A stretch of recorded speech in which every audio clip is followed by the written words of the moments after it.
You learn hundreds of songs. Pero ilan lang dyan ang talagang may meaning sa'yo. Ano yun? Ano yung 3 kantang yun? Ano yung 5 kantang yun? 6 na kantang yun? Na you will sing from your heart. Ano yung 3 kantang yun? Hindi ko hinihingi ko ano yung pinakagusto yung ano yung kantang yun? Na pagkakinanta nyo, hindi ko na kailangan i-explain, hindi na kayo kailangan i-motivate, hindi na kayo kailangan i-block, hindi na kayo kailangan i-choreograph. Hindi na kailangan, pagdating sa chorus, doon ka sa camera 1. O pagdating sa bridge, tutok ka sa gitna, center cam. Pagdating sa chorus, yung mga extra mo, i-deliver mo na sa tao yun, wala na sa camera. Hindi na kailangan i-explain ganun. Kasi alam nyo na. Alam nyo na. And the song will move you. Okay, sway. Why? I am blessed. Why? Miguel, careless whisper, or kung ano man, why? Van, why? Sen, why?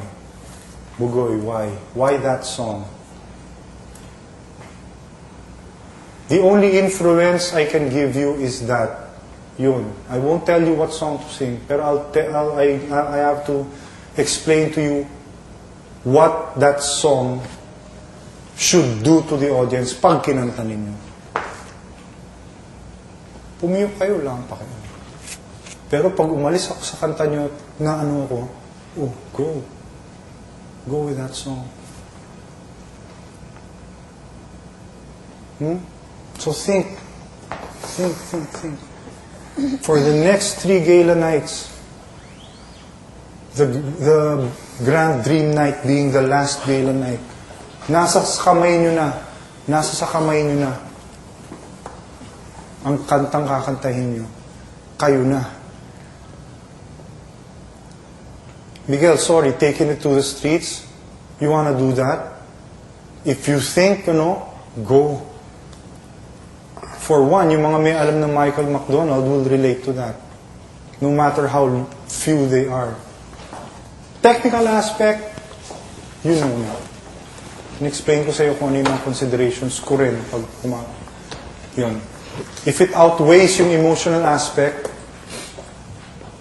nanganganib tayo dyan.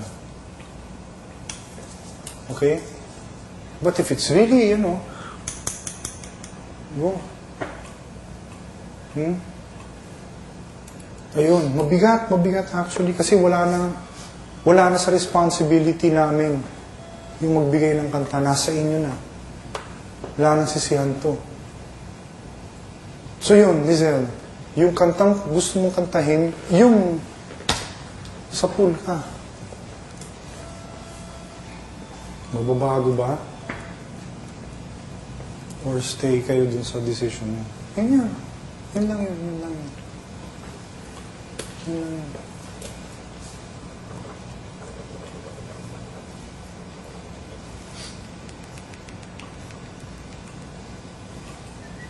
Tanong ba? Wala? Wala, ha?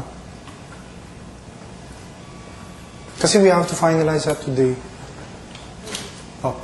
Research, see Friday chords. Tapos perform natin tonight. 7 songs, Sir, sandali lang. Hindi ko pa memorize yung lyrics. Hindi problema, ibibigay yung lyrics. Yun eh. Ako, yung Over the Hill song, baka makalimutan ko pa eh. Pero pag kinanta ko yun, ano na lang yun eh. Hindi problema yun. Hindi problema yung lyrics. Dadating yung lyrics. Importante talaga yung unang kanta nyo. May tama na kagad.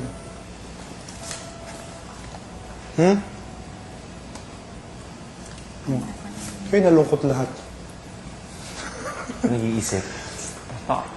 Bigat, no? Bigat. Ayun talaga. Ako, tell me, when I come up with 5 songs na talagang mahirapan ako.